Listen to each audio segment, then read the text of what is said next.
नवजात बाळांसाठी आईचे दूध म्हणजे केवळ अन्न नाही तर त्यांच्या आयुष्याची पहिली आणि सर्वात महत्त्वाची लस आहे. जन्मानंतरच्या पहिल्या 6 महिन्यात बाळाला केवळ आईचे दूध देण्याचा सल्ला वैद्यकीय तज्ज्ञ देतात. आईच्या दुधातून बाळाला आवश्यक पोषण, प्रतिकारशक्ती वाढवणारे घटक आणि विविध संसर्गापासून संरक्षण मिळते. काही नवजात बाळांना आईचे दूध मिळू शकत नाही. आई गंभीर आजारी असणे, बाळाचा अकाली जन्म होणे किंवा बाळाला अतिदक्षता विभागात ठेवण्याची गरज भासणे, अशा परिस्थितीत मातृदूध पेढी या बालकांसाठी अक्षरशः जीवनदायिनी ठरते. याच जाणीवेतून नागपूरच्या पोलीस उपायुक्त महक स्वामी यांनी आपल्या बाळाला आवश्यक तेवढे दूध पाजल्यानंतर उरलेले मातृदूध दान करण्याचा निर्णय घेतला. स्वतःच्या बाळाची गरज पूर्ण केल्यानंतर दुसऱ्या बाळासाठीही आपल्या दुधाचा वाटा देण्याचा त्यांचा हा निर्णय अनेक मातांसाठी प्रेरणादायी ठरत आहे. मी एक आई आहे आणि आम्हाला माहिती आहे की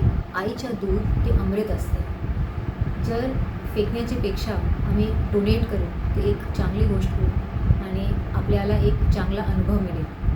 मी करत आहे, तुम्ही पण करा, एक चांगला अनुभव तुम्हाला मिळेल.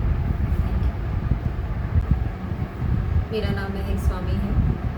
मैं एक माँ हूँ और नागपुर शहर पुलिस में डीसीपी पद पे कार्यरत हूँ. बहुत सी महिलाएं ऐसा देखा गया है कि अगर दूध जब बच्चे के लिए रखते हैं और कई बार एक्स्ट्रा होता है तो वो फेंक देते हैं.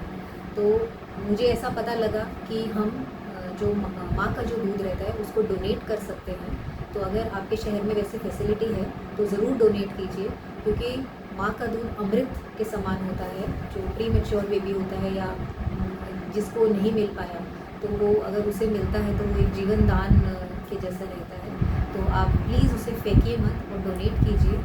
नागपुर शहर में जीएमसीएच में वो फैसिलिटी है और 2 जगह हैं. तो हाँ, मातृदूध दान करण्यामागे केवळ सामाजिक संवेदनशीलता नाही तर नवजात बाळाच्या आरोग्याशी जोडलेले मोठे वैद्यकीय महत्त्व आहे. विशेषतः अकाली जन्मलेली, कमी वजनाची किंवा गंभीर आजाराशी झुंज देणारी बाळ आईच्या दुधावर अवलंबून असतात. आईच्या दुधात बाळाच्या वाढीसाठी आवश्यक प्रथिने, चरबी, जीवनसत्वे आणि प्रतिकारशक्ती वाढवणारे घटक असतात. त्यामुळे आईचे दूध मिळाल्याने नवजात बालकांमध्ये विविध संसर्गाचा धोका कमी होण्यास मदत होते. नागपूर मेडिकलमध्ये सुद्धा असलेली मातृदूध पेढी याच दृष्टीने महत्त्वाची भूमिका बजावत आहे. आतापर्यंत येथे सुमारे 150 लिटर मातृदूध संकलित करण्यात आले असून त्याचा लाभ सुमारे 150 नवजात बालकांना मिळाला आहे. तर सगळ्यात अगोदर मी हेच सांगू इच्छितो की जे बाळासाठी जे आईचं दूध असते ते दूध नसून एक अमृत सारखं असते.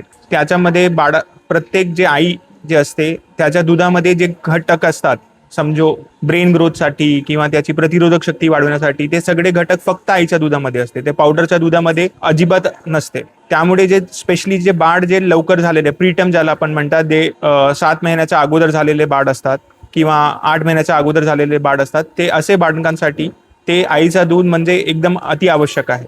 आपण पावडरचं दूध बनवताना कधी कधी काय होते की जे पाणी आपण यूज करतात ते गुळण्यासाठी, त्यामध्ये इन्फेक्शन होण्याची चान्स वाढते. म्हणून आईचा दूध जर समजा आईचा भेटला तर सगळ्यात चांगला आहे. पण कधी कधी असं असतो की आई नसते तिथे किंवा आई सिरियस असते, तेव्हा अशा बाळकांसाठी आपण काय करतात, दुसरी जी आई असते त्याचं दूध आपण डोनेट करून घेतात आणि त्याला प्रॉपर पॅश्चराईज करून असं जे दूध असते ते आपण लहान लेकरांना देतो. ते आमच्याकडे याची इस्टॅब्लिशमेंट 6 महिने पहिले झालेली आहे ह्युमन मिल्क बँकाची, आणि आता चांगला प्रतिसाद भेटत आहे. पण प्रॉब्लेम असा असते की फक्त जे इथले जे पेशंट ॲडमिटेड आहे त्यांना याच्या विषयी माहिती आहे, बाहेरच्या लोकांना नाही आहे. तर मागच्या वेळेस 2 महिना अगोदर आमच्याकडे डीसीपी महक स्वामी यांचा फोन आलेला होता. मॅडमनी स्वतःहून उत्स्फूर्तपणे त्यांनी फोन केला आणि सांगितलं की तुमच्याकडे जर मिल्क बँक असेल तर मी इच्छित आहे ते मिल्क डोनेट करण्यासाठी. आणि त्यांनी 15 ते 20 दिवसामध्ये आम्हाला कमीत कमी 4 लिटर्स ऑफ मिल्क त्यांनी डोनेट केला. आणि एक हे गैरसमज आहे जनरल पॉप्युलेशनमध्ये की जर समजा मी माझा दूध दुसऱ्याला दिला तर माझ्या बाळाला कमी होईल. तसं काही नसते. प्रत्येक लेकरूला एका दिवसामध्ये 700-750 असा ml लागते. पण आईच्या जे दूध जे प्रोडक्शन असते ते कमीत कमी 800-900 ml, कधी कधी 1 लिटर पर्यंत पण जाते. तर जर प्रत्येक आईनी 250 ml दूध वगैरे डोनेट केला तर प्रत्येक जे बाळ आहे त्याला कोणत्याही बाळाला पावडरची दुधाची गरज लागणार नाही. प्रत्येक माता एका दिवशी किती मिल्क डोनेट करू शकते? एक माता एका दिवसामध्ये कमीत कमी 200 ते 250 ml दूध डोनेट करू शकते. जेमतेच्या दुग्धपेढीला किती डेली दूध येतं आणि किती म्हणजे गरज आहे आणखी? आता सध्या स्थितीमध्ये आमच्याकडे दिवसातून 1 ते 1.5 लिटर दूध जमा होतात, पण आमची आवश्यकता कमीत कमी 4-4.5 लिटरची आहे. कारण आमच्याकडे at any given point of time आमच्याकडे 45 न्यूबॉर्न्स इनबॉर्नमध्ये आणि कमीत कमी 25 न्यूबॉर्न्स आउटबॉर्नमध्ये ॲडमिट असतात. बाहेरच्या मातांनी मिल्क आहे ते डोनेट करायला पाहिजे, यासाठी तुम्ही काय प्रयत्न करून राहिले आहे आणि काय सुविधा त्यांना देण्याच्या विचारात आहे मेडिकल? नाही. कसं इथपर्यंत पोहोचलं पाहिजे? नाही, तेच मी सांगतो की आता सध्या आम्ही रेनोव्हेशनच्या स्थितीमध्ये आहे. याच्यानंतर आमचं जे प्लॅन आहे तर प्रत्येक न्यूजपेपरमध्ये, प्रत्येक याच्यामध्ये आणि आम्ही किट्स घेऊन टाकू. समजा ते जे कोणी इच्छितो त्यांच्याकडे ते किट गेली पाहिजे वॅक्सिन कॅरियरमधून. तर जसं वॅक्सिन कॅरियर लागते कारण मातेने दूध दिलात त्याच्यानंतर इथे पोहोचेपर्यंत त्याला कोल्ड ठेवावं लागते. त्यासाठी आम्हाला तेवढे वॅक्सिन कॅरियर पाहिजे. तर त्याचा प्लॅन सुरू आहे.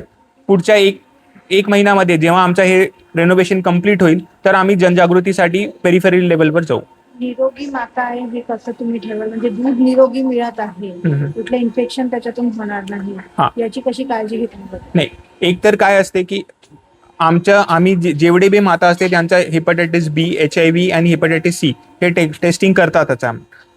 आता हे रूल कंपल्सरीली आहे की जे कोणी गरोदर माता असेल त्याच्या आपण जेव्हा ती अँटीनेटल पिरियडमध्ये असते तेव्हा हे 3 तपासणी होऊन जातात. तर आपण ते व्हेरीफाय करतात पेपर बघून. जर समजा नसेल तर त्याचे आपण ब्लड सॅम्पल घेऊन आमच्याकडे आपण तपासणी करून एकदा खात्री झाली की ती निगेटिव्ह आहे त्याच्यानंतर आम्ही कलेक्ट करू शकतात. दुसरा, जर समजा एखादी मदर विंडो पिरियडमध्ये जरी असली तर आपण मिल्क डायरेक्टली देत नाही, त्याला आपण पॅश्चराईज करतात आणि पॅश्चरायझेशन केल्यामुळे कोणताही जंतू संसर्ग होत नाही. याची प्रोसिजर कशी असते? म्हणजे मातेपासून बालकापर्यंत पोहोचण्यासाठी प्रोसिजर कशी असते? एकदा समजा कोणी इच्छित माता आम्हाला फोन करेल, आम्ही पब्लिक डिस्प्ले लावून आमच्या जे मिल्क बँकचे जे स्टाफ आहे त्यांचा, जर कोणी इच्छित असेल तर आम्ही त्यांच्याकडे वॅक्सिन कॅरियर देऊन टाकू. ते स्टोअर करून आम्हाला देऊ शकता. म्हणजे समजा एखादा दिवस त्याला नाही द्यायचे असेल तर काही प्रॉब्लेम नाही.